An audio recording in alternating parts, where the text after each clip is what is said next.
This is Josiah Plays Pillars of Eternity. Okay, I'm back for another episode. And we've been messing around in here with the enchants and the gear and everything. I'm done. I'm done with it. We're done. We're leaving. So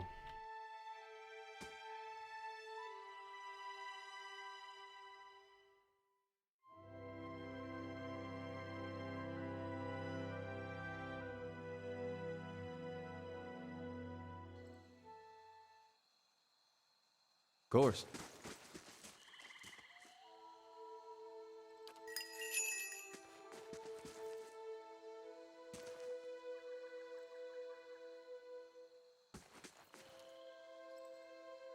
I shall be quiet as a calm sea, which is not very quiet. okay, let's see.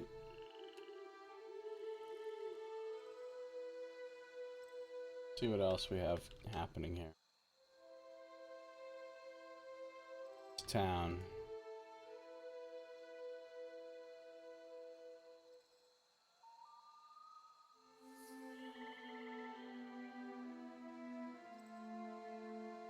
Villagers. Why does some highborn think we take his daughter? We got enough trouble as it is.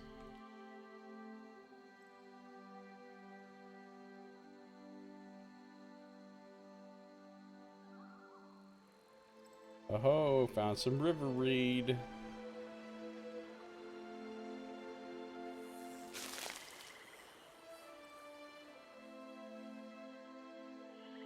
There's a couple of, how you say, vibrant histories. Here's Hero. Vibrant history, go. You see a man stumble, unfamiliar vestments tripping him. He pushes himself to his feet, unsteady, and continues along the empty road. His lips are chapped and dry, skin glazed with dust, but something about the set of his jaw tells you he has far yet to walk. As night stains the sky, he stops, whispering a fire into existence with the help of some wood. He attempts to sleep, staring into the stars. Continues in this fashion for several days, only occasionally drinking water from a goat skin as he moves.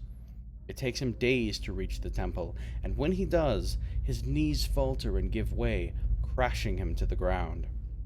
The monks take him in, and he shares his tidings, meaningless to anyone but them, and when he is recovered he begins anew, his strides strengthened with food and rest, mind clear with meditation and purpose, and a long way yet to walk. Well, I'm not really sure what that's about, but it sounds interesting.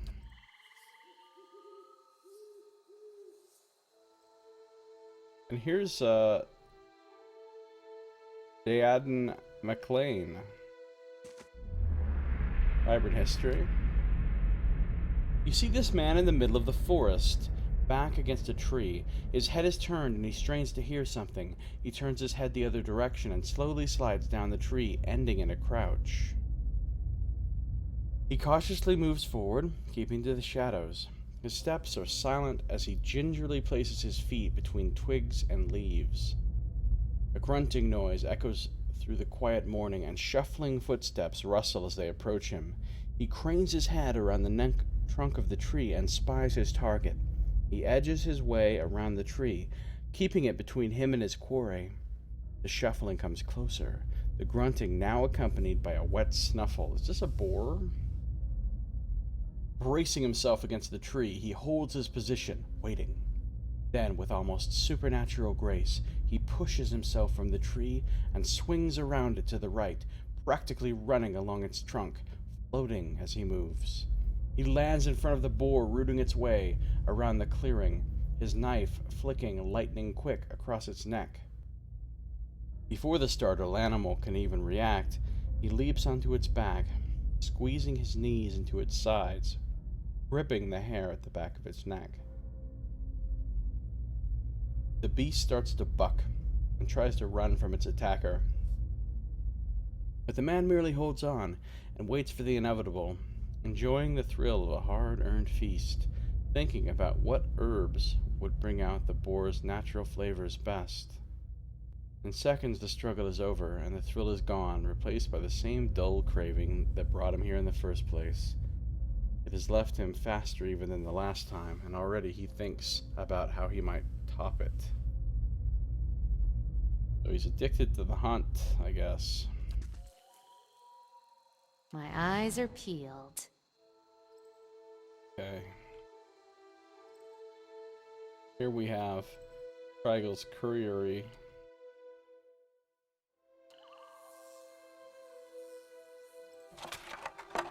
Elder Antelope Horn.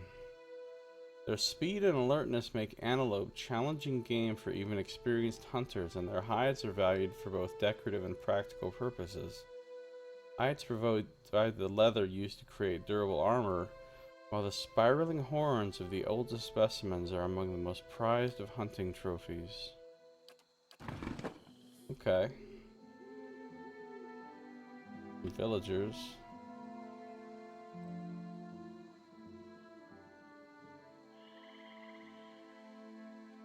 And Dinah's apothecary.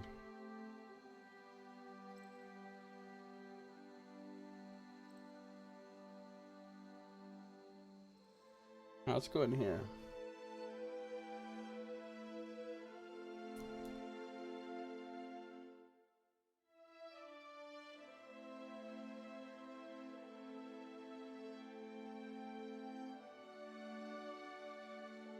A ledger lies open on the desk. It lists purchase and sale amounts for various alchemical ingredients and concoction. Yeah, There's a vibrant history guy over there. no problem. Crap.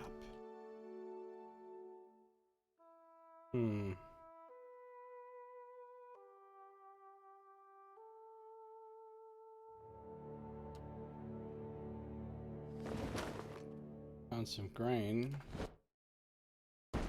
There! Got the trap. Done! Of major endurance. He didn't see me because I'm super sneaky. Major endurance, huh? Wow. So much briskness.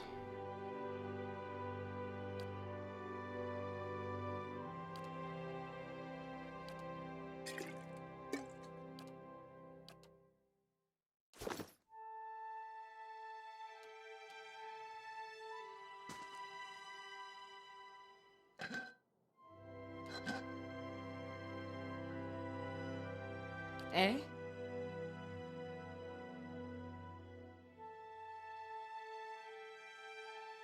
Got it.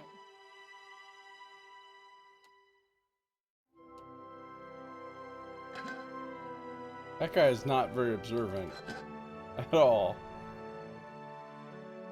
Alright, Willie Ferris.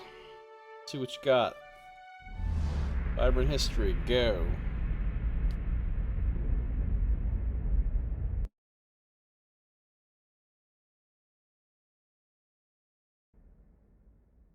You see a modestly furnished house, warm from the cooking fire lit at its far end. This man is sitting in a high-backed chair, looking at a large book with a small boy in his lap. He smiles and asks the child about the pictures on the pages as he points to the different parts of them. He looks up as a woman approaches to stir something in the pot hanging over the fire. He adds some carrots to the pot, mixes them in, then stands and turns to the man. She says something to him and leans in to give him a kiss when a knock comes at the door. The man makes a stand and the woman motions for him to stay. She walks to the door and glances out the window. It is already too dark outside for anything to be seen. She lifts the bolt on the door and pulls it open, revealing a tall, lanky man with a strange smile on his face. There is a wet, tearing sound.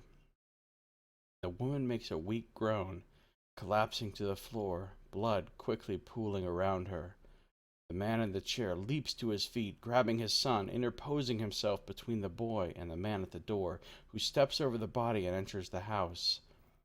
Gallock vote you vowed you would feel his pain, the man says conversationally as 4 other men enter the house behind him.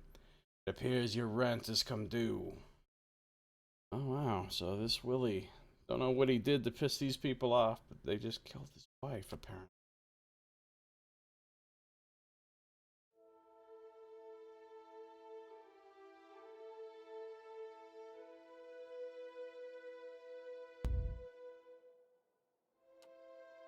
Okay. Quickly and quietly.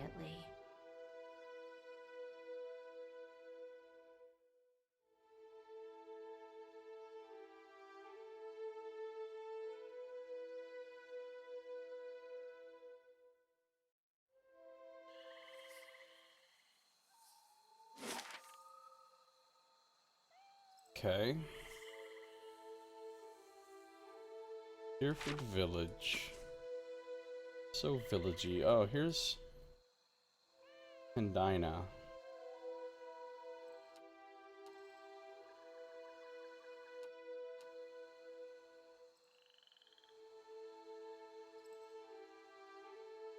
Good day to you. A young woman leans against a wagon. One arm and one side of her face are covered in bandages with raw, rippled flesh showing underneath. Minty, tangy scent wafts from her dressing. Smiles painfully. Just ventured into town? I'm about dry on some of my stocks, but you're welcome to have a look-see. Why are your stocks limited? It's the damn roads. Can't reach none of my suppliers, so I'm stuck with whatever I can scrounge up in the wood. Deercap, river reed, and the like. That's well and good, but most potions require something stronger too. Troll skin, vessel bone, what have you. And then there's the really rare ingredients. Things you'd never be able to afford, let alone find on your own. What did you find? And Dinah winces as the rest of the story comes tumbling out of her. I've been keeping an eye on a drake's nest east of town at Deerford Crossing. The beast stayed just long enough to lay a clutch and moved on. Thank the Sky Mother it wasn't a full-grown dragon.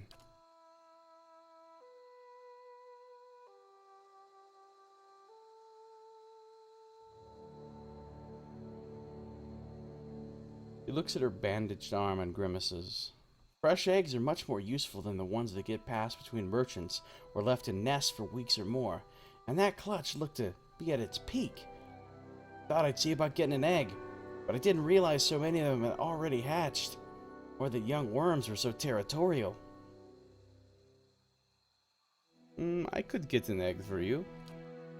She keeps her gaze steady, but you see hope kindling in her eyes and twitching at the corners of her mouth. I sure hope you're not leading me on. I don't think I could stand getting burned again. She bites her lip. Really mean to go after it. I'd certainly pay you. Just remember, big as they are, dragon eggs are fragile. There's a lot more I can do with a whole one. Well met, friend. She adjusts one of her bandages. Anything else I can do for you? I got some handy ointments if you're braving the roads anytime soon. How did you get burned? Turns her face to the ground. By the flame, how bad does it look? Just say it, I know you'll tell me straight.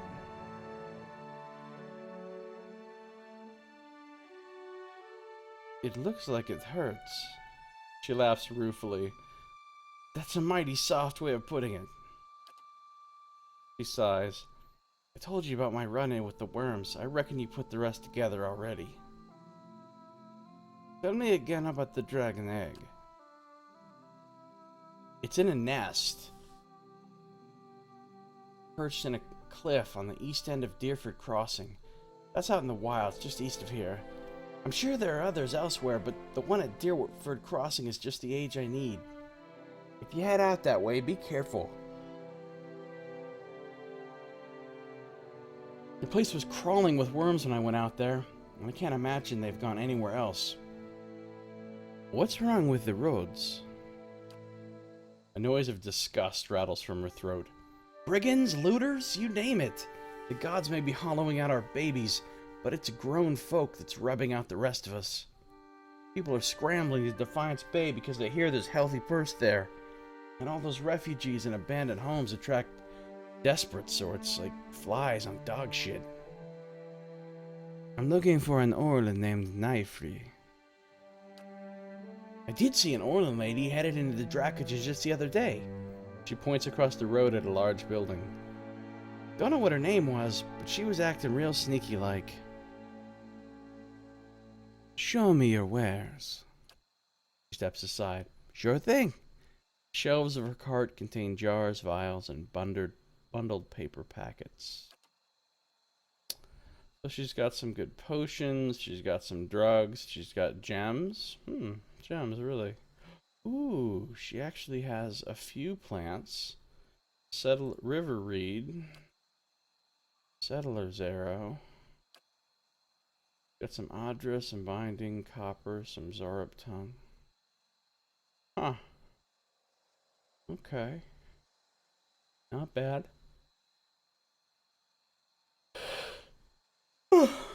Okay, she's got a few things that I'm not going to buy anything from her right now, but... Another new task.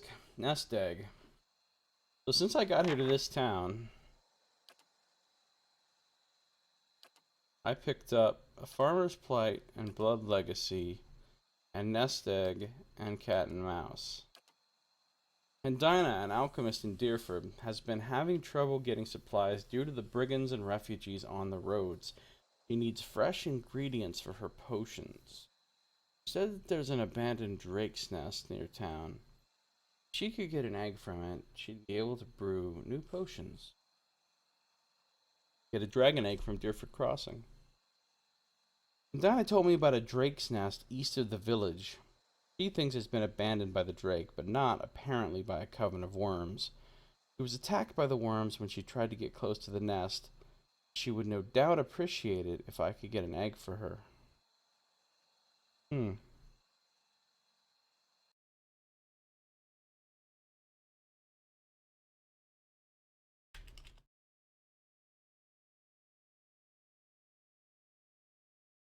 Hey there, Tex29. Welcome back. How you doing? Good to see you again. Still at it here. Playing little Pillars of Eternity.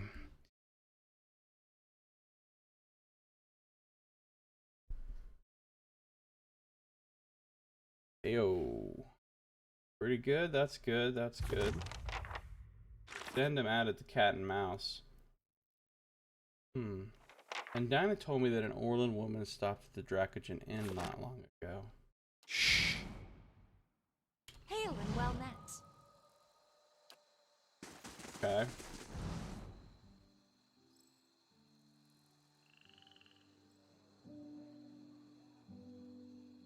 What else is up this way?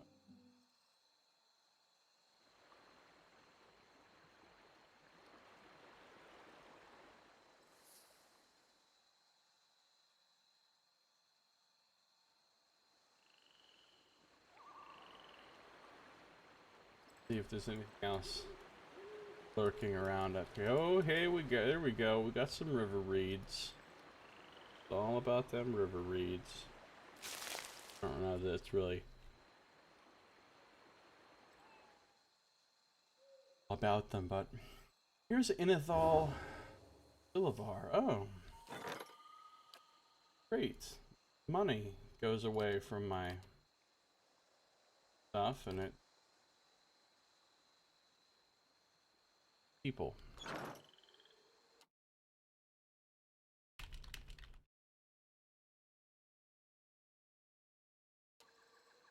Well, here's Inethal Silivar.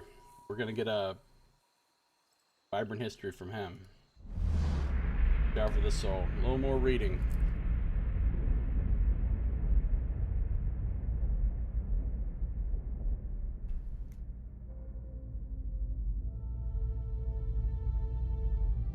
You see a black-clad figure, bent low and moving slowly through a field. The figure holds a gleaming blade in his hand, keeping it hidden behind his back. He approaches another man who is crouched over, actions hidden by a large bush he has crawled halfway under. The figure stops moving as the man comes out from under the bush. You see that it is this man, holding a handful of berries he has retrieved from a smaller bush that lies hidden in the overgrowth that surrounds it. He crawls back under the large bush, his arms moving again as he picks the berries. The figure begins moving again, slinking toward the man. He does not stop picking, but you see his head tilt very slightly to the side. He continues to work at the bush until the figure is almost on him. He backs out, hands full, and places the berries in the basket. Then he crouches before the basket, sorting the berries, removing leaves and any berry that doesn't look perfect. The figure comes up behind the man and raises the blade to strike. The man suddenly rocks back on his feet, spinning around to face the figure behind him. He grabs the figure's wrist and falls onto his back, planting a leg in the center of the figure's chest. The figure flies over the man and lands on his back in the dirt. The man is straddling the figure in an instant, his hands snapping out, hitting several points around the head and neck. The figure immediately falls unconscious. The man stands and retrieves the basket, collecting the berries and placing them back where they belong. Then he returns to picking. Well, apparently do not interrupt this guy while he's picking berries, because he gets pretty serious about it. He will rough you up. Now. Of all the places for that girl to get lost, why'd she have to do it here? I don't know what's worse, the smell of the pigs or the smell of the people. If these people have nothing to hide, why won't they let us search? To think, this place used to be a noble's keep. Hayseeds tore it down. Mind your tongue around Lord Herond. He's in no mood for cheek. I don't suppose you've seen a young noble woman around these parts, Elven. Okay. So they're looking for this girl, who is Lord Heron's daughter, apparently. And they're harassing all the townsfolk about this. Townsfolk don't know anything.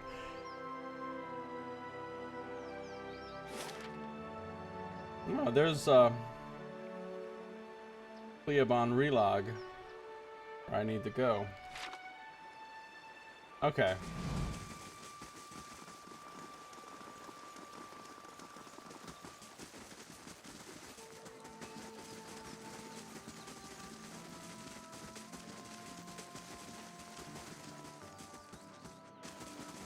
My eyes are peeled. Go in here now. The Trigill's Couriery. And then last thing, all that'll be left is the inn itself.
Okay, so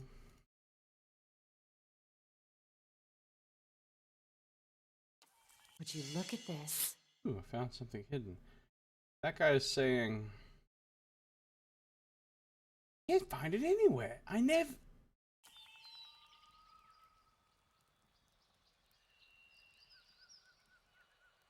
We'll talk about this later. Get back to the dies. I'll take care of our customer.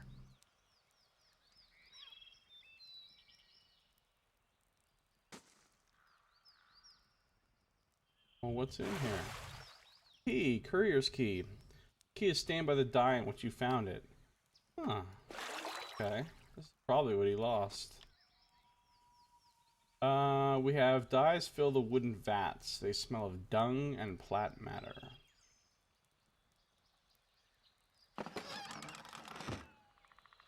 Okay. Sabhan.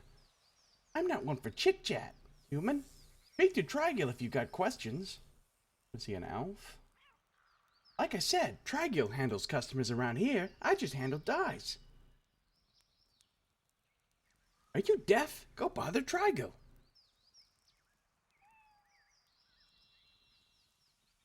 Are you deaf still? Okay. Quick save here.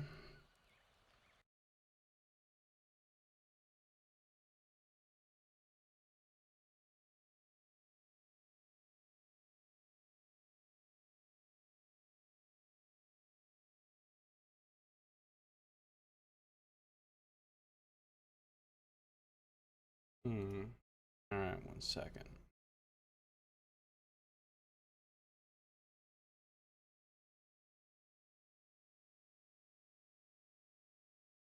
Alright, here's Trigil. Rough and tumble. Greetings. A sturdy, broad-shouldered man wipes his hands on his slacks. He reeks of the same foul compound wafting from the vats, and his arms are stained with dye. You looking to purchase some leather? Show me what you have for sale. So, he has exceptional leather. Exceptional dagger. So this, Girdle of Mortal Protection. Decrease critical hit damage. So, it looks like you take about 27% less crit damage. Often purchased by soldiers with the means, these belts are laden with charms granting protection to the wearer.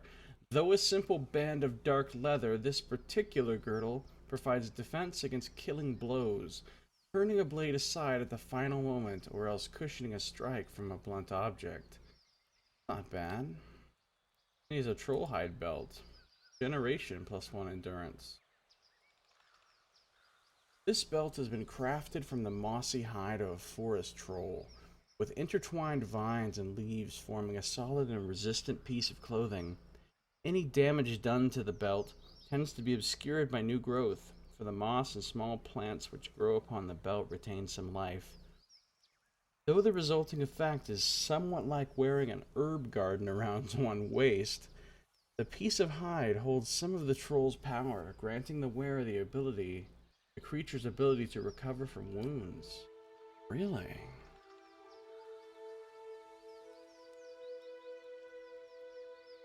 Sounds cool.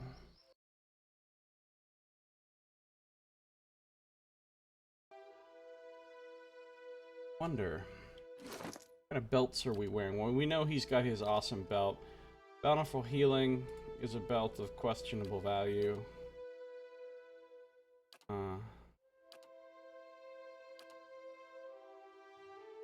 Yeah, we could probably buy that belt.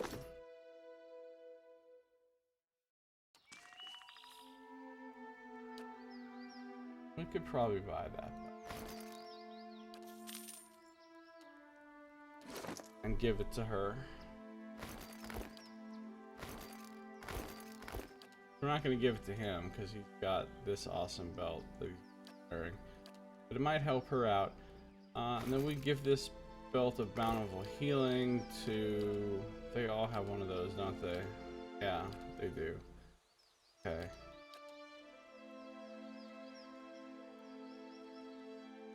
Alright, cool.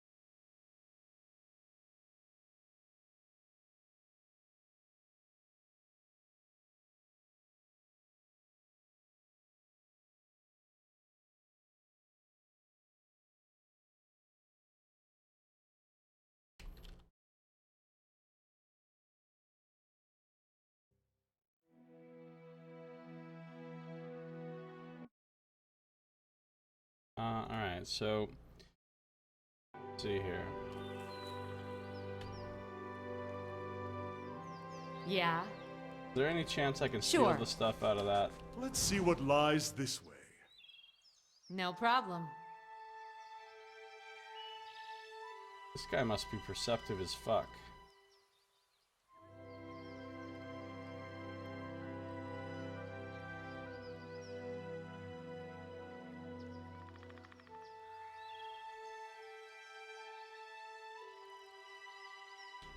Yeah, they both are. So no, there's exactly no way I can go steal that. Alright. Quick save again.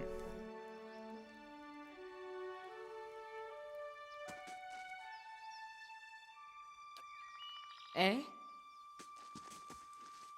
Hey, of course. I'm ready. Good. On your word. I'm ready. Huh? All right then. He wipes a splotch of dye from his elbow with his shirt tail. Something else you need? What's in the collapsed tower? It's collapsed. Nothing. He rolls his eyes and shrugs. A few hides on stretching racks and the tallow stench Dangler's always grumbling about. The rest of the inn's dust, just like the fool Lady Thanu who tried to hold it. But the bard at the end will tell you the whole blazing story if you want to hear it. Rumbold mentioned something about an ogre. He's hardly talked about anything else since those pigs of his went missing. The whole town's been worried about that monster. People are starting to see shapes in their windows at night, hearing its growl and the snoring of their mates. It would put a lot of minds at ease if someone got rid of it. He scrapes at red pigment under his fingernails.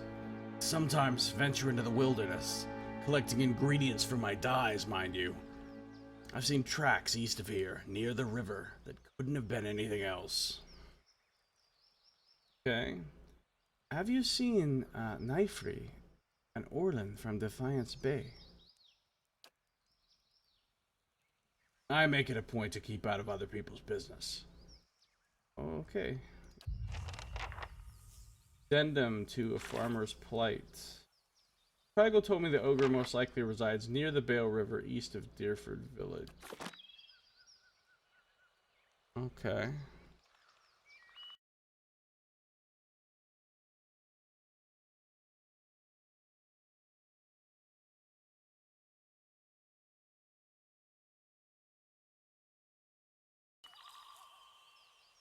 So, there's nothing else we need to talk to this guy about, right?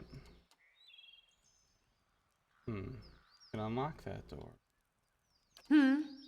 Feeling though, he's not gonna Margrin's like that fire idea. casts light in dark places. Or he's not. Stay out of my private quarters. That goes for you and Heron's bootlickers. Okay, sure. Let's, you know, let's not freak out. How about that? Alright, well...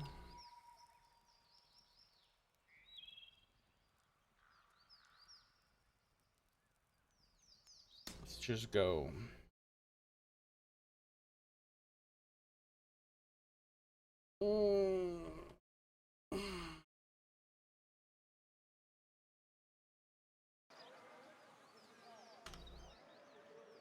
Okay. Be cautious. I think that just means we constant. go into the, He'll travel. we go And into what the... does the flame reveal?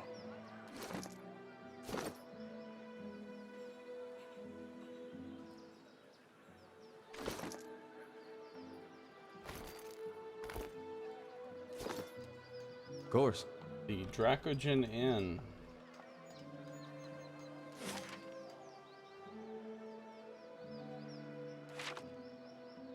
So in we go.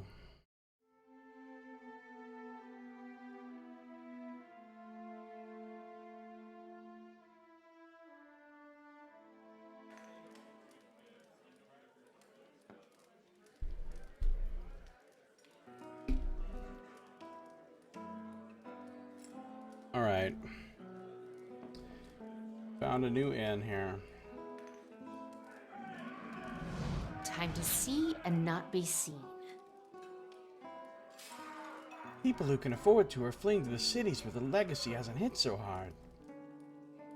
I don't go after dark anymore. I don't got that ogre. You been to Defiance Bay? I heard there's no Hollowborn there. You'd think that having an ogre nearby would scare off some of the brigands.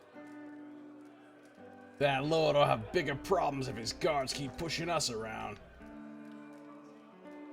You did hear about the ogre, didn't you? He ate all of Rumbold's pigs. Harold's men already asked us about the girl. What more do they want? This table has been scarred and stained from decades of use. It's a cool looking table. Here's a picture that looks like the cover of a romance novel or something. Portrait depicts a man and a woman dressed in a Dira garb that would have been in style a century ago. The heavy frame has been battered, and the plate that once bore the patron's name has been scratched out. They share a passionate embrace, which seems at odds with the disgust on their faces.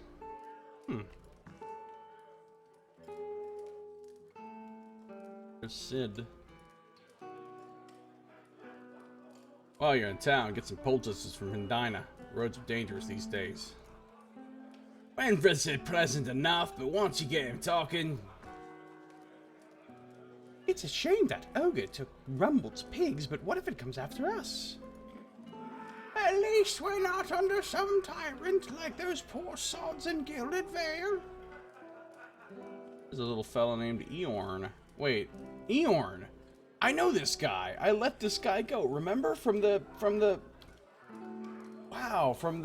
catacombs in the... He was wanted, and I... Why, it's you!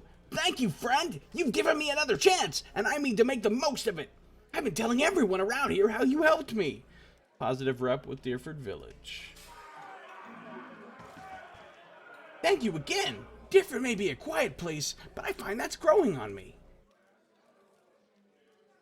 Nice. A little bit of Deerford Village rep, neutral. Okay.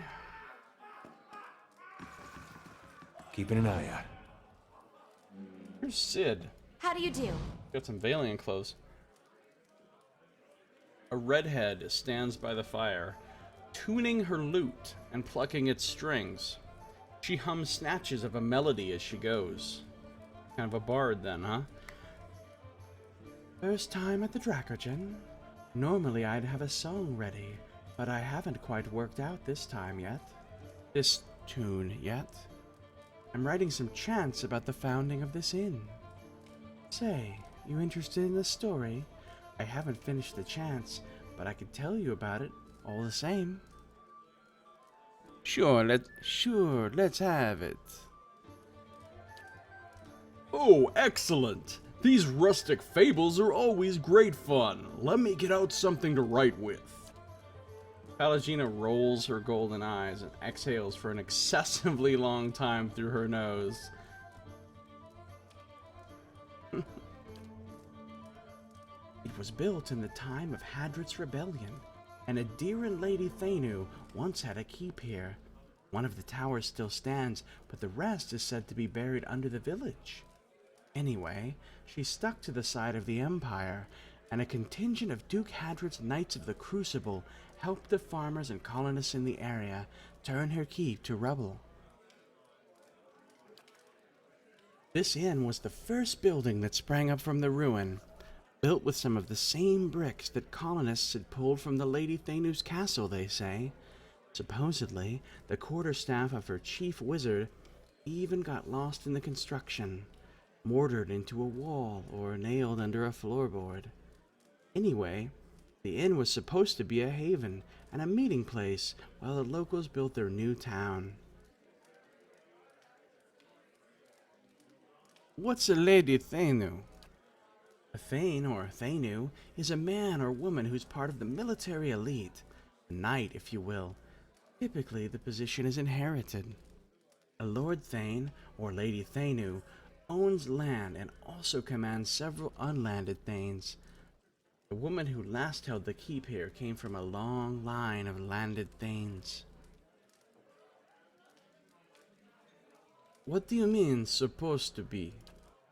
Dear Woodens are an ornery lot, and the more these new neighbors met, the more they argued. They realized they didn't agree on much besides ousting the old lord.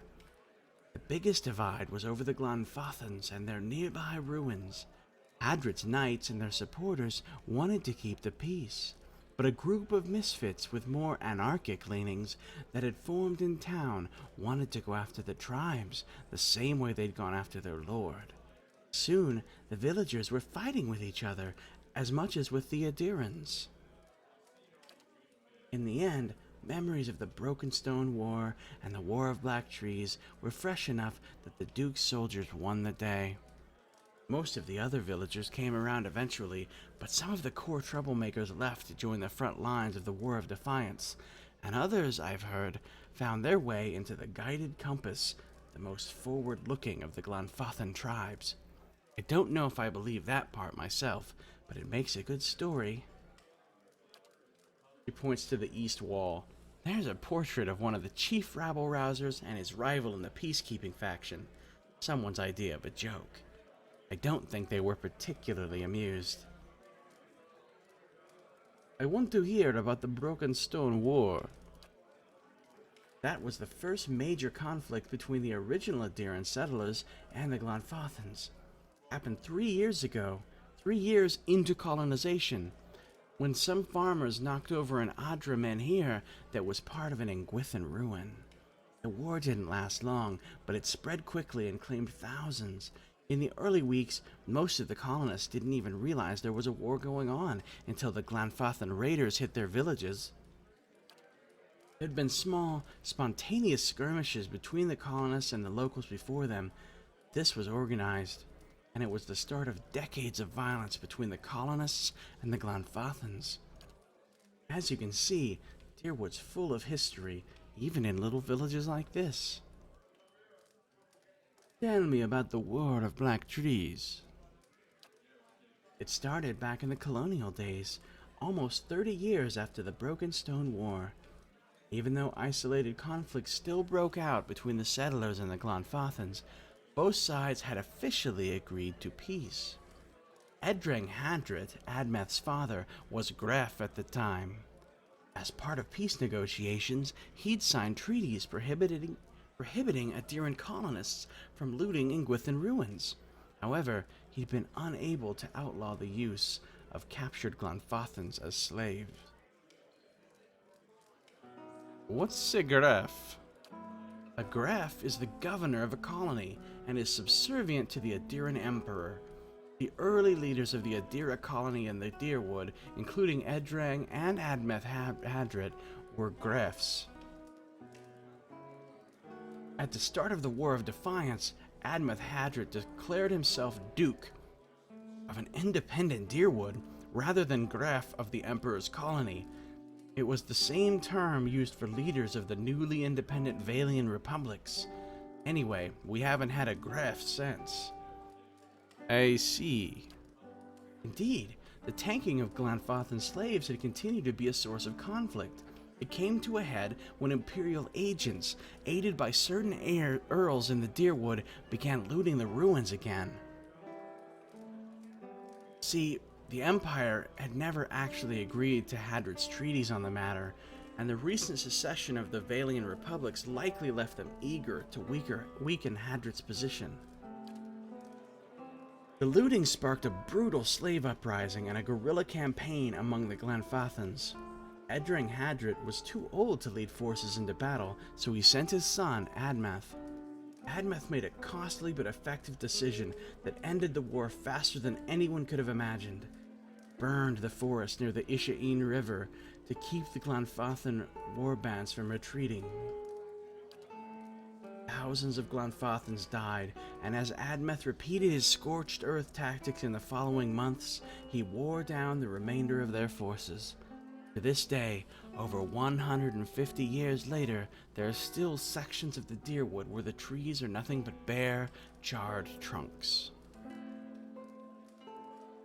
Farewell. Well met, friend. Perhaps another time. Okay, so there you go. That's the founding of the end. There's another recap on some I of shall the be quiet as a calm historical sea, conflicts here. which is not very quiet. All right, wow. Okay, just a second.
Okay, so let's see here. So let's talk to Dengler, the tavern keep, the owner, the proprietor, whichever you want to call him. Hail and well met. Grunts and greeting. Still on your feet, eh? This happened last time I came in here. When I came in here to get, I'm not sure why I came in here exactly. I mean, I came into the town to get Grieving Mother. I'm not sure why I came into the inn. But, nonetheless, there was a little exchange that I saw between him and him when I came in before. So now I'm going to ask him about it. What was your exchange with that nobleman about? He looks up from polishing his tankard and glowers at the lord. Folk around here is decent. They mind their own business. You want to stick your nose in it, go talk to him yourself. I have questions about Deerfoot. He runs his rag around the rim of the mug. Ask. Have you seen an Orlan named Nifri? Jerks his head at the stairs. Witchy lady, that one. Tell me about the village. Walk from one bridge to the next and you've seen it. We're quiet, hard-working folk. Keep to ourselves and don't take to being pushed around. He glares at the well-dressed man standing off to the side. Used to be a castle here, built by some family of Adiran Thanes back when the Empire first came. Only one tower is still standing, and that's part of Trigal's shop now. Sid, that bard by the fire, could spin you the yarn if you're so inclined. Who lives in Deerfoot? Not many anymore. Hard to keep people around when everyone here is birthing Hollowborn. But we got a few who stick around and do business. Trigal's the leather courier, and Dinah crafts potions, and Winfrith trades in general goods. Rumbold's a pig farmer. Or was, anyway. Tell me about Trigal. He's a courier. Treats leather and makes armor and a few other goods with it. Problem is, the smell of tallow and deer shit tends to put people off their food, and his shop's right next door. What's Hindina's story? Lady's a clever hand with potions and poultices. Got herself into trouble with a nest of worms, or so I hear. Her cart's on the east end of town. And Winfrith? Been around even longer than I have. Nice enough fellow. Never could find his way to the end of a sentence. Shops across the square. Something happened to Rumbald's peeled pigs, I take it. Damn ogre carried them off. Now he squeals more than his herd ever did. He shrugs. It is rotten luck. Let's go back to my previous questions about Deerford. Runs his rag around the rim of his mug. Ask. About that ogre. You don't hardly see him this close to town. Ogres and kith don't mix well. Ugly bastards, but they're smart enough to know that much. You want to know more, talk to Rumbald. His farm's southwest of here.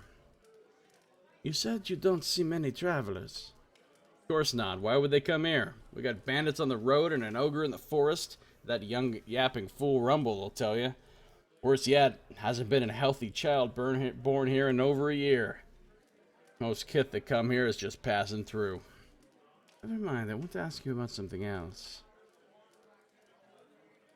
Places the clean mug under the bar and grabs another. Yeah? Want to order food and drinks. Okay, so he's got camping supplies. And he's got, you know, standard foods.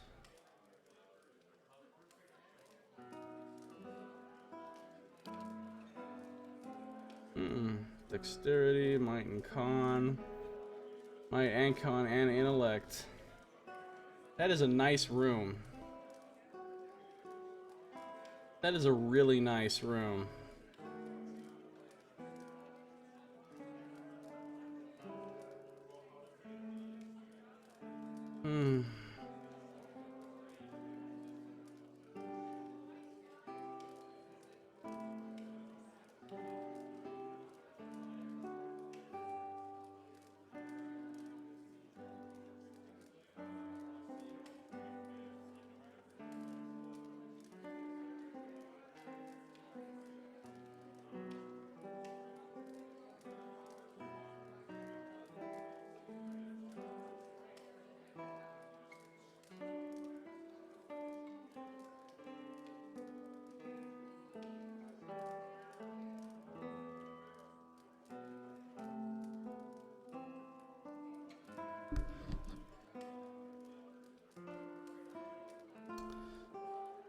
Yeah, that Dragon Slayer is nice. You know, you have to give up the +1 mechanics, which you never know when that's going to be necessary, but it's pretty excellent room, though, really.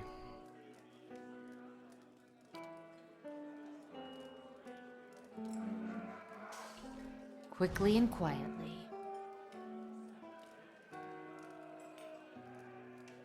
Maybe I will sleep How do you do? here. Why not? I can get level 7 adventurers now. Wow. Of course, 200 copper to rest is still quite a bit, you know?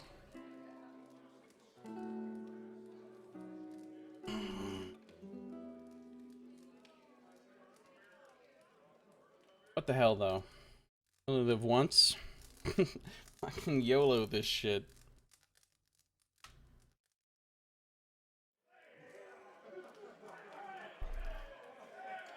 Okay, so like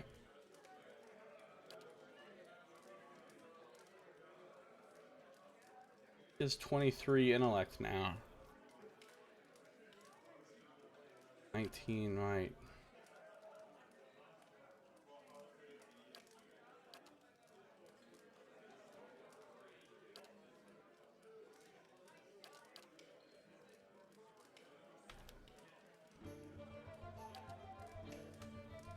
Not bad. Not bad at all.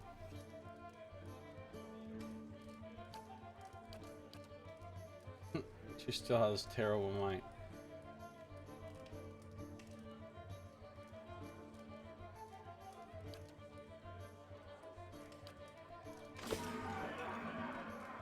Good day, stranger.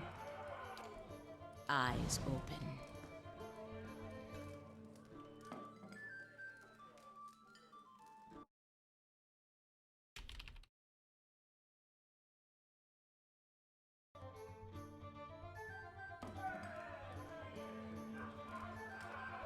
There's Pace.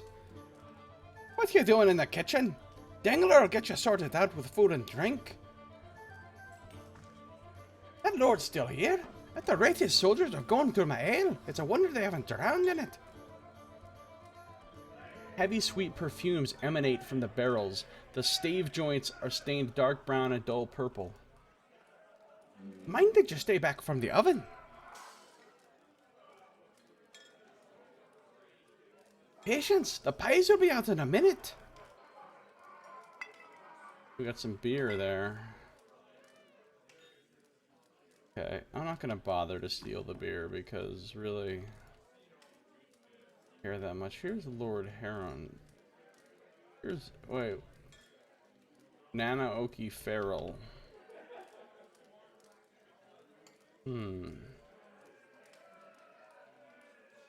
Vibrant history, I guess.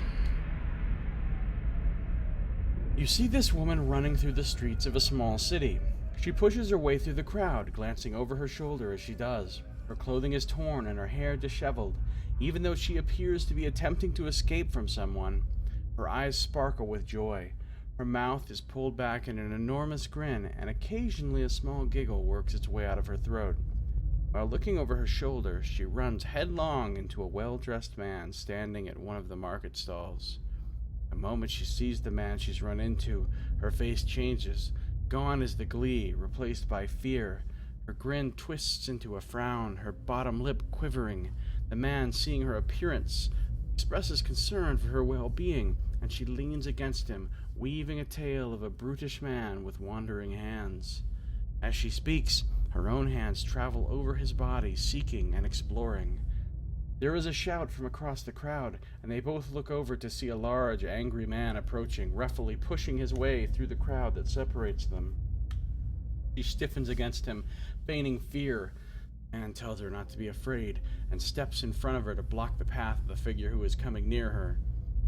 The woman smiles, slowly backing away from them both, then lets out a gleeful cackle. The specter turns, confused, and sees her departing, laughing and shaking a coin purse. She spins and races off through the crowded marketplace. Confused, the man feels at his belt. His face hardens and he yells, joining the chase after the laughing woman, losing herself in the crowd. Bit of a pickpocket. Sometimes you have to.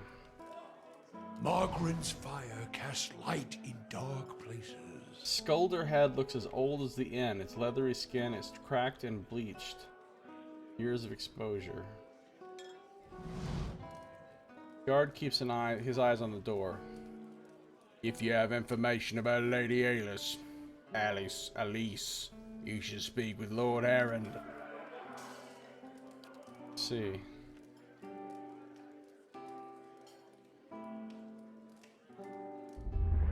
Another vibrant history. Danda Valero. You see a man open the door of a house, slow with fatigue. He steps inside, unlacing his boots, rubbing his temples, wrinkle of a smile lighting his face as he moves into a generous kitchen. He calls for someone, slicing himself some bread. The house creaks gently in response.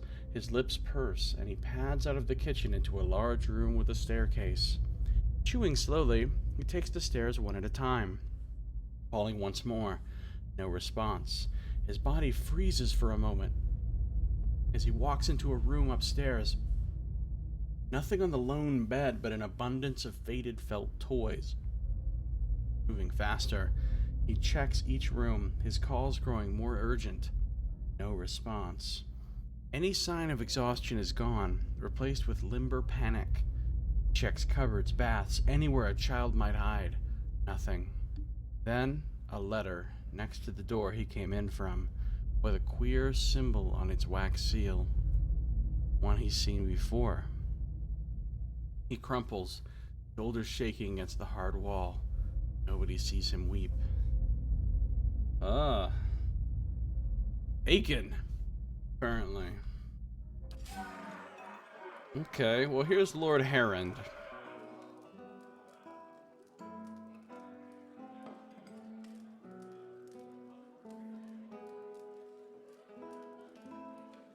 This is the guy who's looking for his daughter. All these guards are his.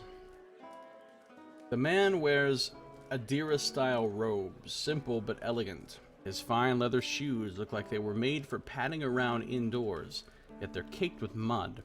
He yanks at a lock of hair twined around his silk-gloved finger. His fine features are etched with anxiety. My child is out there. Do they not understand? Hey, Bellafrec. Good morning, Steph. How you doing? What's going on? My lord, we're doing everything we can. Unfortunately, these villagers... Beasts take them all. I don't care how you do it, but find her. Jerks a few strands from his head. I heard you arguing with the innkeeper. A petty, small-minded man. Just like the rest of them around here. I've been paying him an honest fee for board and bed, and yet he can't be bothered to stir himself to concern for my Elise.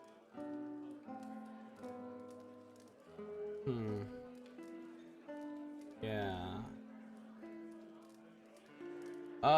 Doing well just at work, huh? Yeah. Watching some Twitch streams at work. Nice. I'm alright. I'm doing okay. I'm pretty tired, actually. I've been up for a long time, so I'm gonna go to bed pretty soon, but I'm basically good.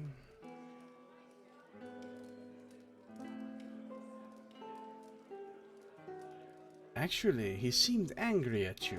People from these backwater villages take offense for sport. You have to but show up with a full coin purse and they'll hear insult in the jingle of your step. They forget that Duke Hadret came from the privileged classes, as did all of the other earls and lords who financed the rebellion they're so proud of. 2 a.m. your time? Yeah. I've been going for 7.5 hours, and it's, what is it, says it's 8 o'clock my time, so guess that means I've been going since 12:30 my time. Right. That's, yeah. Probably why I'm tired. I would explain that. Mystery solved. So this guy's kind of a jackass. He's a wealthy lord. Thinks he's better than everybody. They take offense for sport. Really? It's just like, alright, everybody, let's have some fun. What are we gonna do? Let's take some offense. Alright, get suited up. Pick teams. And then I like better than just randomly taking offense. I've asked around, but nobody in this mud hole has any concerns beyond their swine. We turn my men away like beggars and seem downright pleased to be of no use. But you're not one of my soldiers. And you look like you're used to getting your hands dirty, if you don't mind my saying so. I do mind you saying so, but whatever. His guard leads in. My lord, Heron raises a hand to silence the man. If you find her... He nibbles the thumb of one silk glove. Tell her I won't be upset with her. She can come back and all will be well. I just want to make sure my Elise, my child, is safe. Nothing in the world is more important to me. I'd like to ask you a few questions about your daughter. Elise. Of course. Blinks at you and licks his lips. Describe Lady Elise. She's a striking young woman. Bears more resemblance to her mother than to me.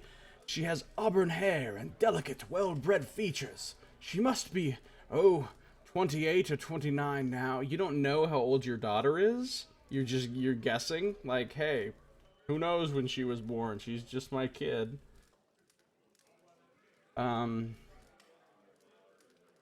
Tell me about her disappearance.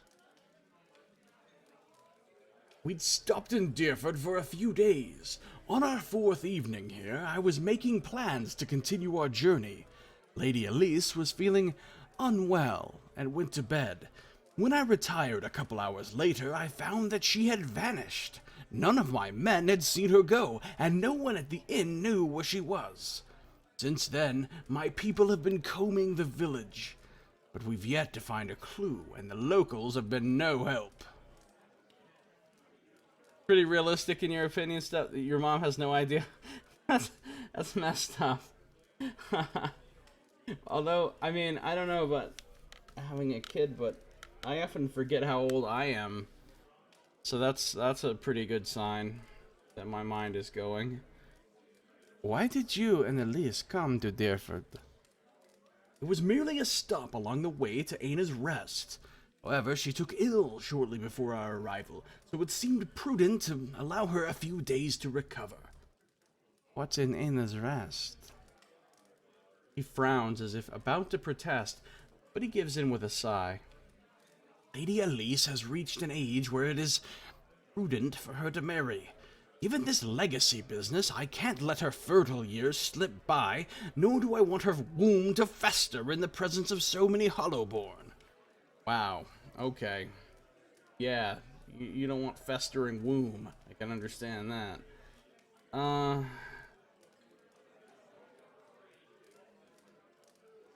Where's the rest of your family? Surely they wouldn't want to miss your daughter's betrothal.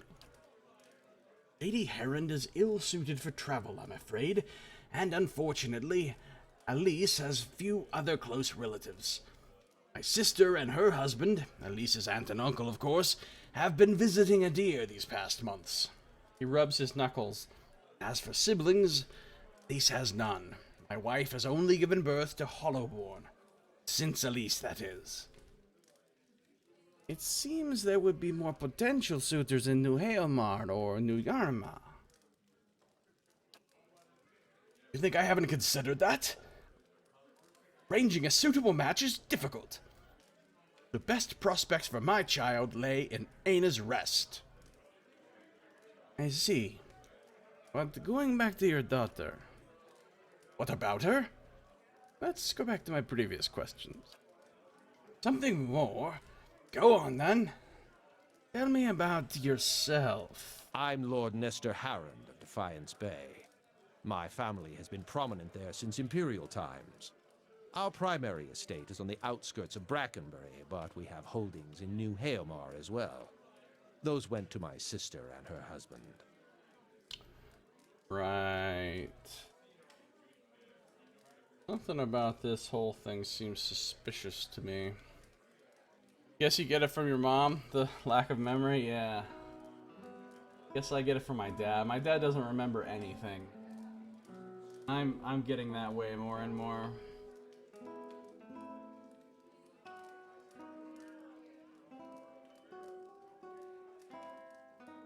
I'm just old. I'm so old. Goodbye. Alright, quest updated. Blood Legacy.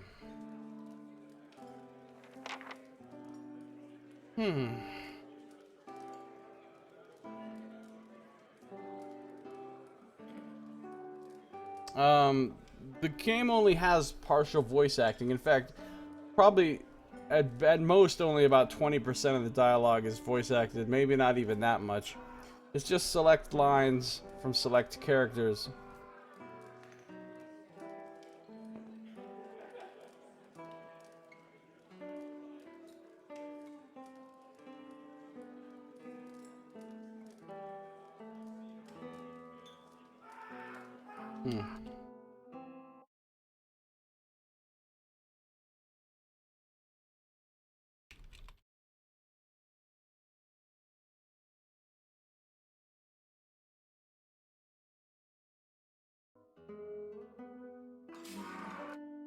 So,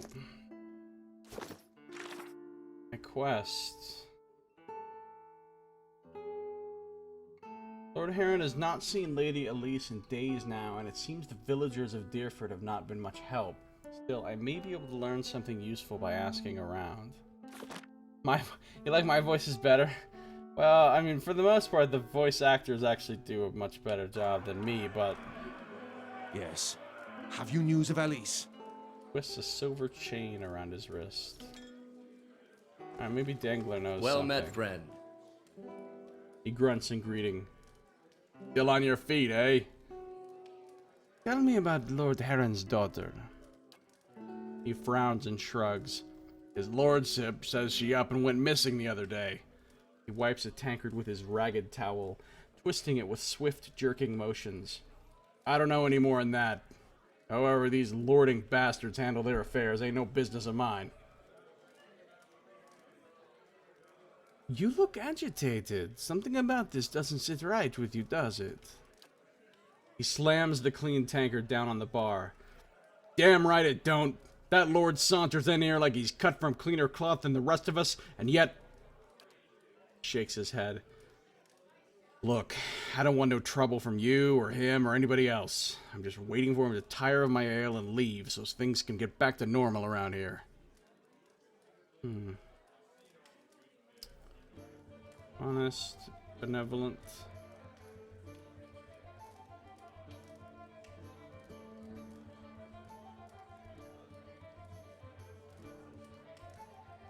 People know me for my integrity, Dangler. I swear, I'll set this situation to rights. He leans on the bar and sighs. That girl, Elise, she was looking to disappear. You should have seen her watching the door like a sheep at slaughter. All the same, she didn't hardly speak to no one. Only folk I seen her talk to's Trigal. He nods at the east window. He shops by the broken tower. Bit of a hothead, that one. My advice is to let the matter drop. Like I say, it don't profit to dig around in other people's business. I understand, Dangler. Farewell. So, Dangler explained that Elise had become acquainted with Trigal, the local courier. His shop is the one in the broken tower. Alright, well we have met Trigal. Nothing new here. Let's go upstairs. I shall be quiet as a calm sea, which is not very quiet. Yes. Have you news of Alice? This guard. He eyes you carefully. Glad we have someone else looking for Lady Elise. The sooner we can find her and get out of here, the better. What do you think happened to her? He scratches his head. Could be a lot of things. The locals here don't seem to realize Hadrit's rebellion ended 150 years ago. Crowing about the castle they tore down and built their village over. Wouldn't put something like this past them. He shrugs. I knew anything concrete, we'd have found her by now. You seem eager to leave, Deerfoot. Who wouldn't be? The whole village smells like wet leather and pig shit. The locals have nothing but contempt for anyone who bathes more than once a year. Shakes his head. They won't lift a finger to find Lady Elise, but it raises their hackles when we go looking for her. Tell me about Lady Elise. He shifts his weight.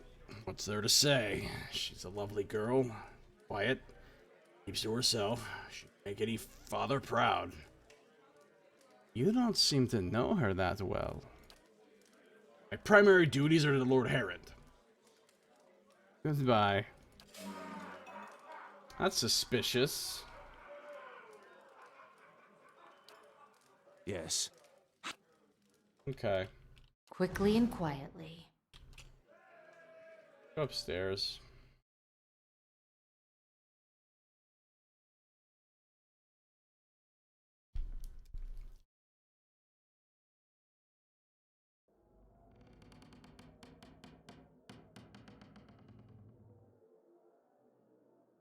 This painting depicts a forested ravine somewhere in the living lands.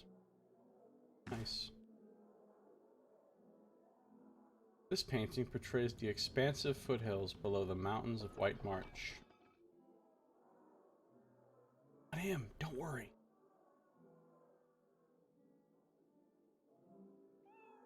Secretive stuff behind that door.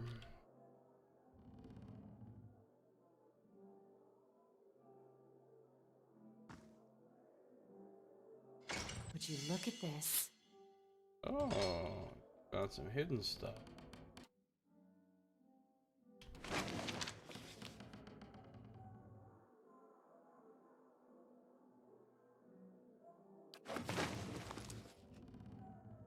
Okay. You know,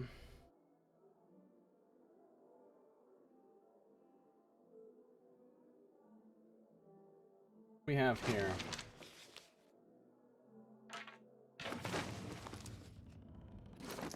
Hidden under the floorboards, I've just found the Guildmaster's Staff. Cool. Has a Restore Minor Endurance spell on it. Castable per day or whatever. This staff is topped by an emerald green orb between two wing-like protrusions. Long, slender stave is banded and reinforced with gold casings. Rather nice.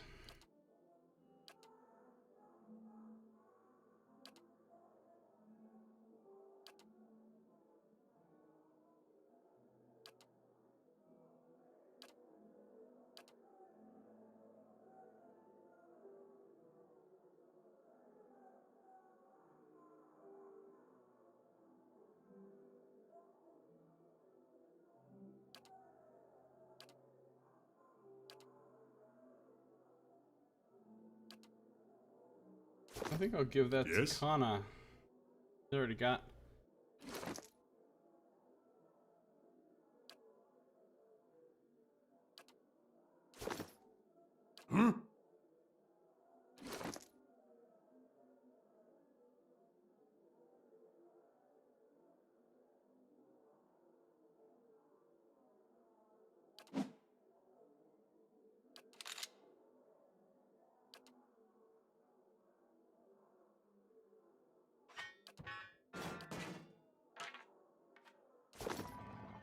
On your word.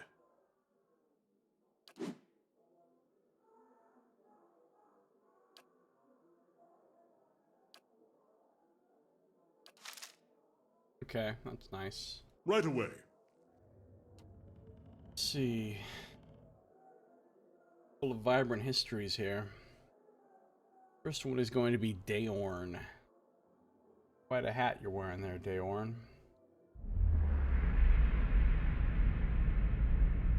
As you near, you feel a vibrant history. Yeah, reach out for the soul. You see a tall figure pacing the edges of a carpet, corner to corner, fingers twitching in irritation. The sound of battle grows ever closer, snaking its way through caves and corridors, past doors and soldiers. The mage paces.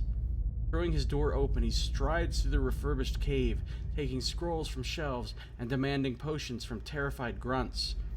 Picking a fallen chair from his path, he returns to his room, pacing, readying himself. As the enemy grows closer and closer, he begins casting spell after spell, defenses, additional vigor, traps. Just as his skin hardens into metal, they stride in, swords flying and arrows buzzing. Last chance to rethink this, he says. An arrow whistles by his head in answer. He sighs, and his lips thin with effort as he begins his onslaught. There are 6 of them, but soon there are 4, and 3, and 1. For the last, he takes a dagger to be sure, throwing it directly into the Orlan's temple. The man topples. None get back up. The mage barks into the hallway, receiving naught but silence in response. Frustrated, he begins to dispose of the bodies. Last person standing. Okay, so he's a mage and he's badass and he killed everybody. That's great. Orion de Medici. Apparently this is a member of Italian nobility from the Middle Ages. Vibrant history, go. You see a man, eyes tight, on a couple down a cobblestone road. He moves a little too obviously, a little too naturally, and his eyes never leave her mussed curls as he shadows them from building to building. The woman laughs drunkenly, hand entwined within another belonging to a sharp-nosed noble.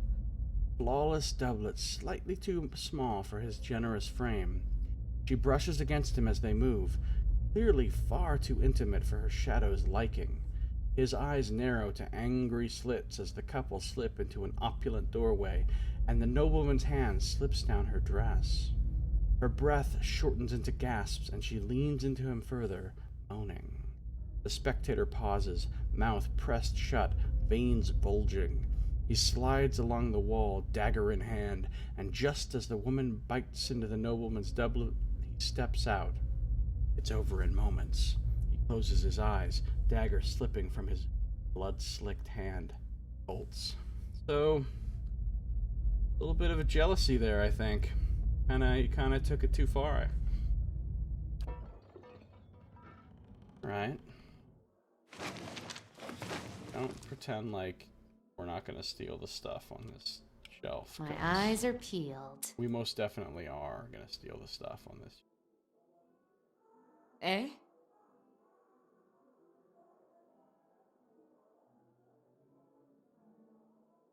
Definitely going to steal the stuff on this. That Valoon. Many Faces of Wrath. I'm not sure if I've read these books or not. Let's take a look. Many Faces of Wrath.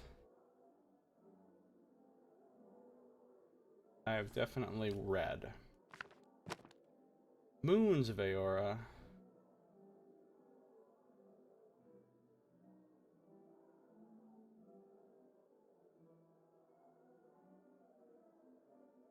I've also read. Okay.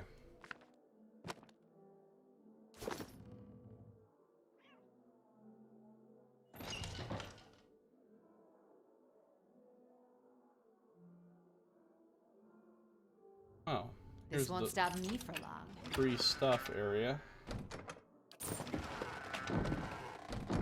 This won't stop me for long. Lovely. Okay. That leaves the mysterious room of mysteriousness. Hey, Bullet Worm, welcome to the stream. Welcome to the chat. How you doing? You're back on part 25 on YouTube. All right. Yeah, that's there's quite a bit beyond that, obviously. This has been a very, very, very long playthrough. Yet.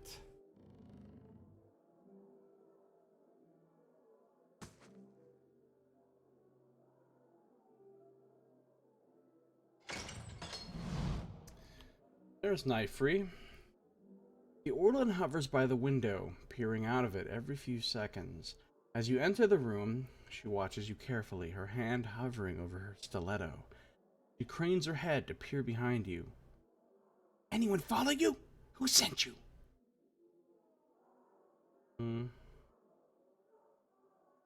Someone told me you were responsible for heinous killings in Defiance Bay.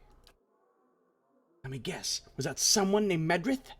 She draws her stiletto. It's a lie, plain and simple. I got on the wrong side of his employers, and now he's after me. If you're here to do his dirty work, I won't make it easy on you. Relax. I just want to hear your side of the story. What story? The Dominels came after me. I just happened to rob the wrong place. How was I supposed to know they'd already claimed it? She runs her hands under her hood and through her hair. It was an honest mistake. I'm just trying to survive now. And if you spoke with Medrith, you know where he's waiting. Please, help me get out of here.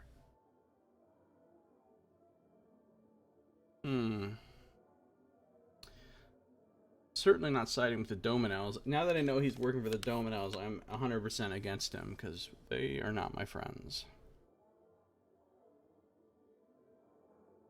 Go east. Medrith's waiting for you just west of the river. She nods slowly. All right, I'm trusting you. Don't have much choice. See if you can send him the other way. That should buy me some more time.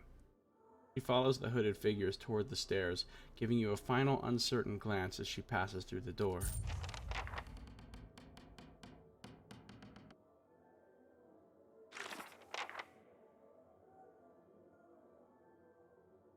I met Nightfree upstairs at the Dracogen Inn. She admitted that she was on the run, but she didn't sound like the monster Medreth described. I haven't sent her to Medreth or warned her away yet. I told Nightfree where Medreth was waiting, and she gave him the slip. As a final favor, she asked me to send him off in another direction to buy her more time. Okay. I shall be quiet as a calm sea. Apparently she Which gave me is 750 not copper. very quiet. You played through on hard. Can't wait to see how I get through some of these things on Path of Dam. Yeah, I know. Some of the stuff I'm pretty sure is going to be super difficult. I've read this about the first part of... Yep, I have.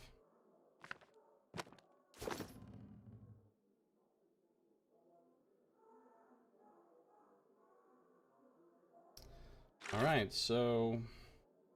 I need to go talk to Madreth, of course, and I need to go talk to...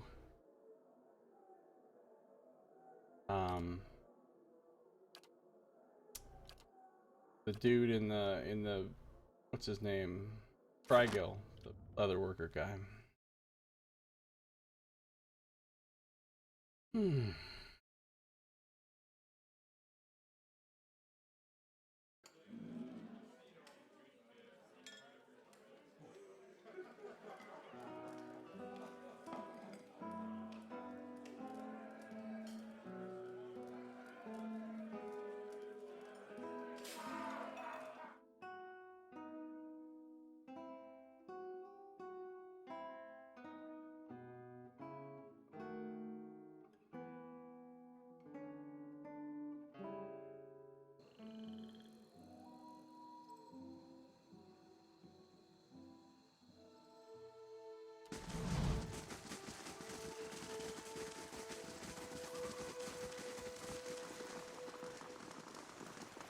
I have a feeling we might be ending this episode with a fight.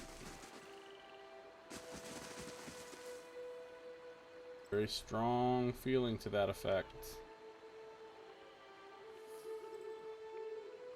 Eh?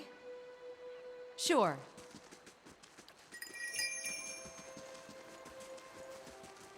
If it makes you rest easier. Following your lead. Hey, of course. Que? I understand.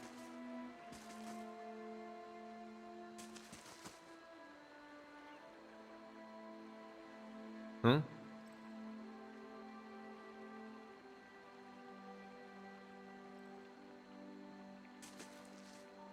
All right then. Okay, here we go. I have a strong feeling this is gonna go sideways. Very sideways. Okay, here we go.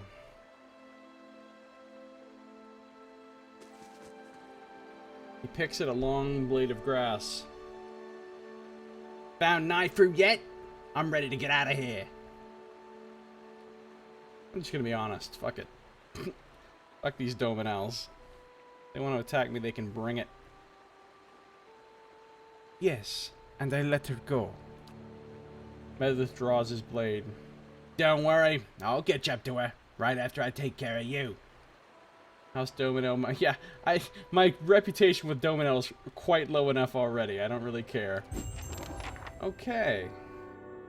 Well then, cowled man. They all seem to be focused on him, which is great. Hey.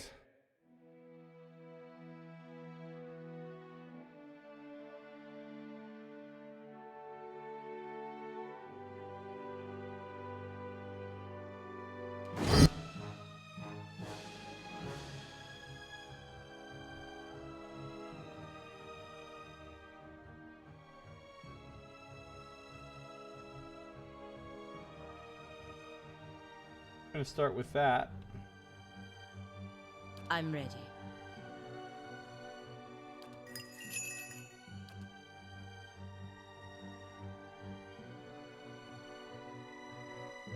Eh?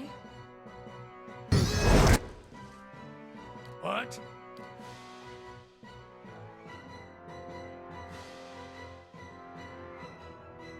Your thoughts must flow deeply indeed.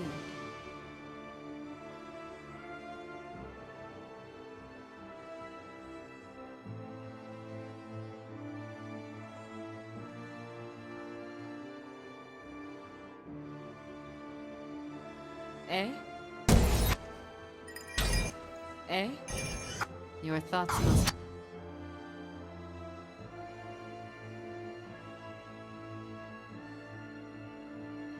Yeah?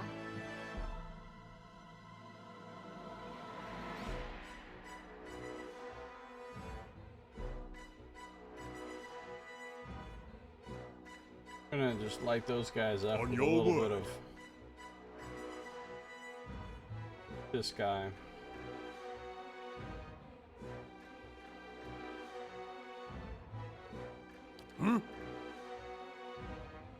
I'm ready.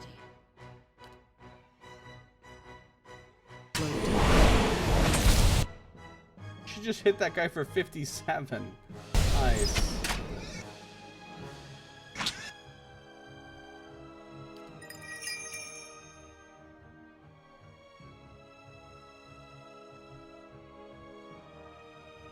Eh?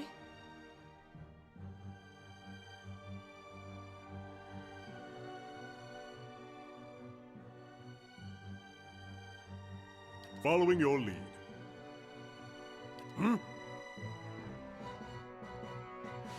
I'm ready. Hey,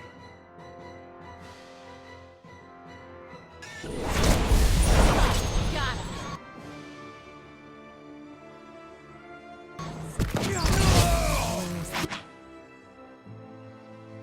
Ah, the shock effect on the bow went off. Nice. Wow, these guys are really quite easy compared to, you know, Yes? I don't know, whatever I might have expected. I'm ready. hey.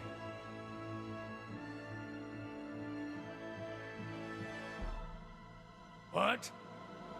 If it me. Following your lead.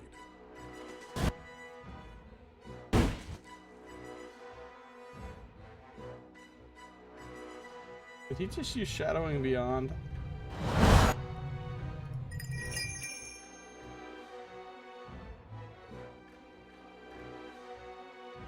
Yeah?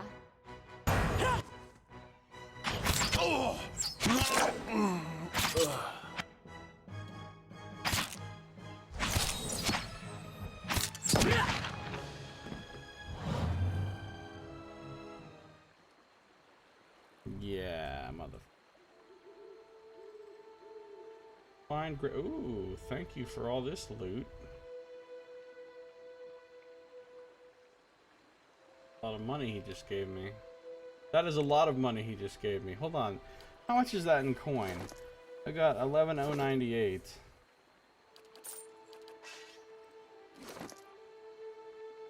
Holy crap. That was 2,300. Almost.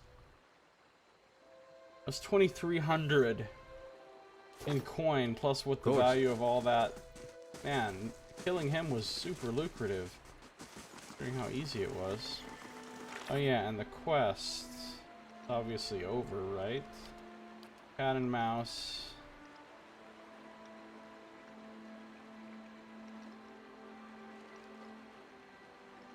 I told Nyfree where Medrith was waiting so she could slip away. Medrith wasn't too happy about it. That's it, huh? That's all it says? Okay.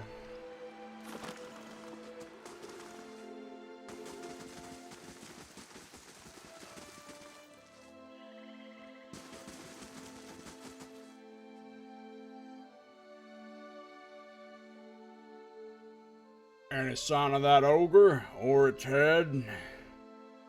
Seen any sign of Alice Herond?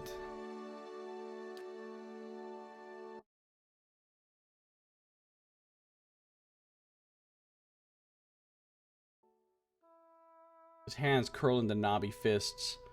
How many times do I have to repeat myself? I already told them snooping guards I haven't seen her, but that hasn't kept them from nosing around my property. Need something else? No, I don't. Thanks though. Thanks though, buddy.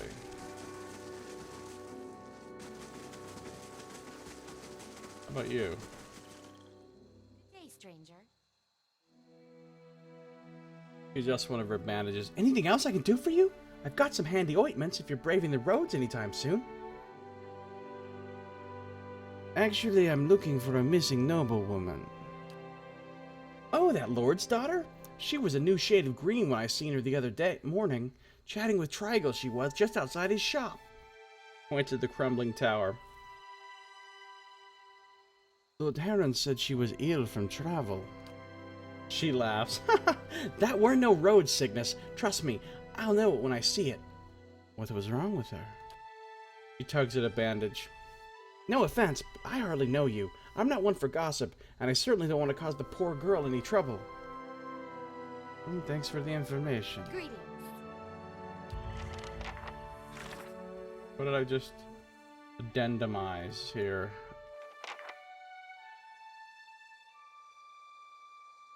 Dan told me she saw Alis talking with Trigal. His shop was in the broken tower near her car. Alright, there's two people that told me. Alright, Trigal, buddy. Let's talk about this.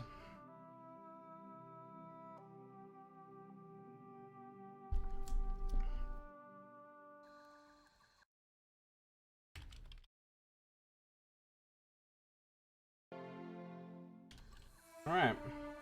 Hey. All right, then. Tell me.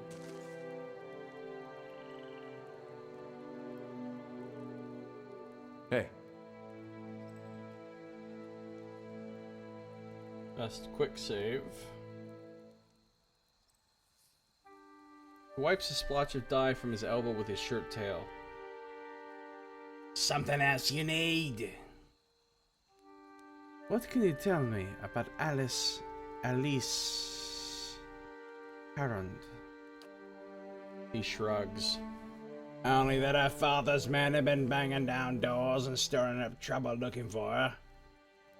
I never met her myself.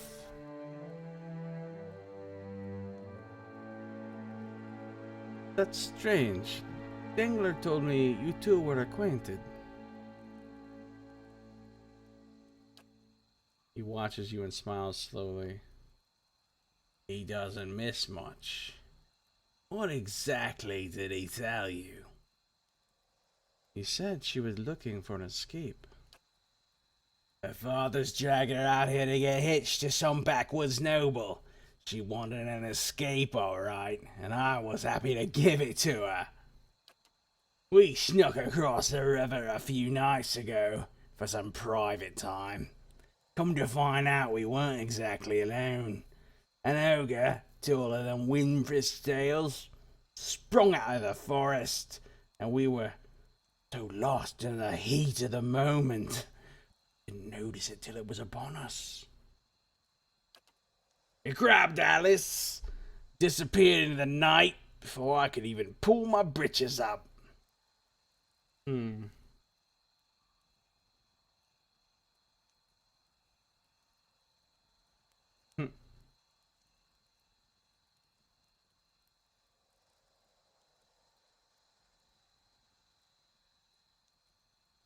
Why didn't you mention this to her father? His lordship's guards have bashed in enough doors looking for the gal. I'm not easy to have them do the same to my head. He measured you with his gaze. She could still be alive. I'm in no shape to go after her, but that Heron looks like he'd have coppers to spare for anyone who found her. He scratches his cheek with fingers stained red and yellow. Others around here see the ogre east of town. Took most of Rumbald's pigs just the other day. If someone were to find it, there'd be a lot of grateful people in Deerford.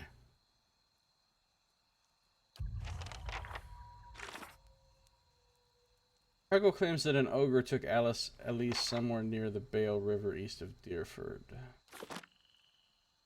Okay. All right, then.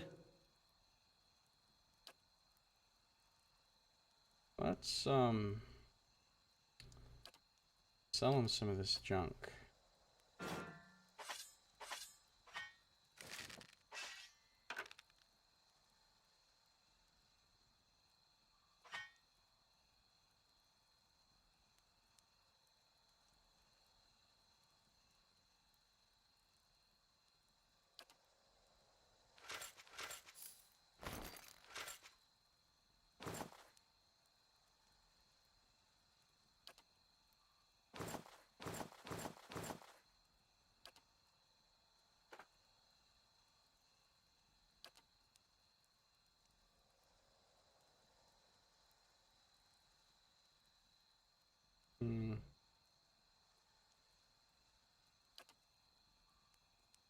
There's another 3K.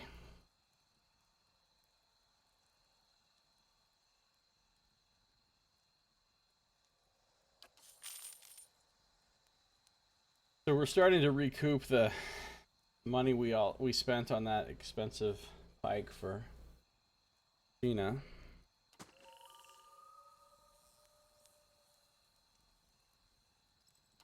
Okay, let's go.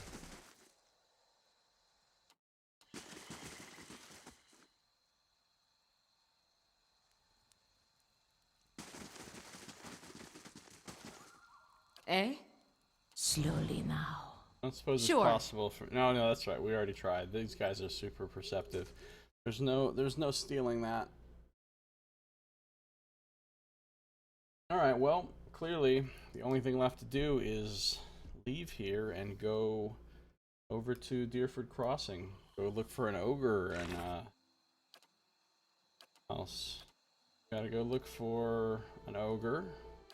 Gotta go look for an ogre. And we gotta go look for a dragon egg. All of which should be in the next area.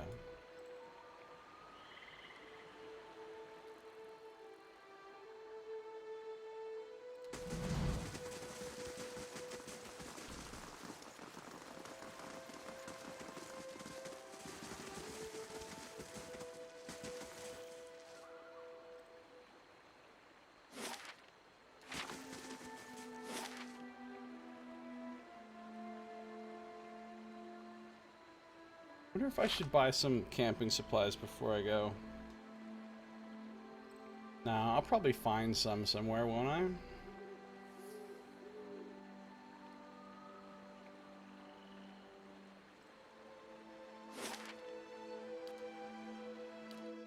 Only 4 hours to the crossing, so.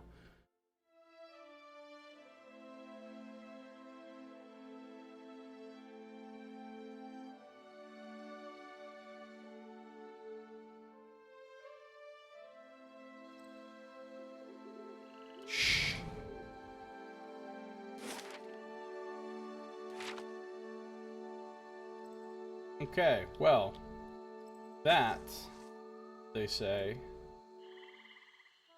going to do it for this episode. All out of time. So.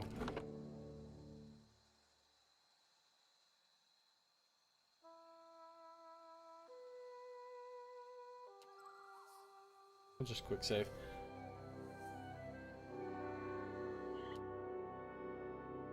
Thanks for watching. This has been Josiah Plays Pillars of Eternity.